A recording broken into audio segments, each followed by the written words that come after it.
Հնագույն կժերի կրկնօրինակների վերականգնումը վստահված է Գավառի գեղարվեստի դպրոցի աշակերտներին։ Պահպանության ծառայության վերականգնման լաբորատորիայում մասնակցում են վերականգնիր ինքդ կրթական ծրագրին։ Մեր գաղափարն է լաբորատորիա աշխատակիցների,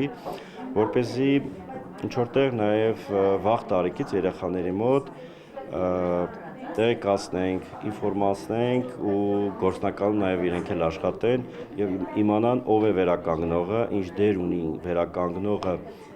մեր մշակութային կյանքի թանգարանային գործում։ Երիտասարդները զննում են վնասված բեկորները, տեղադրում իրար վրա եւ ստանում կժի վիզուալ պատկերը։ Անցնում են ամրացմանը, զգուշորեն սոսնձելով կավե սափորների մասերը։ Մի քիչ ժամանակատար, բայց հաճելի զբաղմունք է, ասում են աշակերտները։ Առաջ երբ ինչ-որ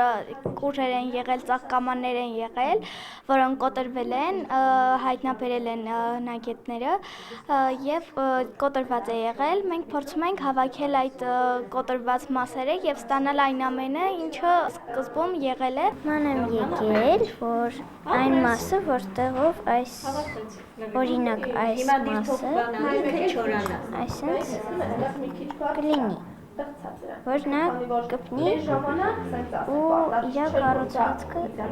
սարքի։ Դաշտից մինչև թանգարան մասնագետները ներկայացնում են պեղված գտածոների ուղին, պատմում են հնագետի վերականգնողի աշխատանքի մասին, ցուցադրում լուսանկարներ։ Լաբորատորիայի վարիչի խոսքով տեսական եւ գործնական պարապմունքներն օգնում են խորապես ճանաչելու այս մասնագիտությունները։ Ցույց ենք տալիս, որտեղից է գալիս այդ ամեն ինչը, հնագետի աշխատանքն է ցույց տալիս, որը նաև փոխկապակցված է վերականգնողի հետ, դաշտային աշխատանքներն ենք ցույց տալիս, հնագիտական աշխատանքներից դուրս եկած բեկորները, թե ոնց են հասնում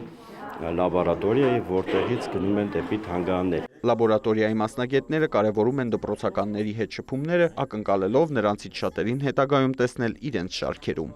Արամ Մարանդյան, Արման Թովմասյան, լուրեր։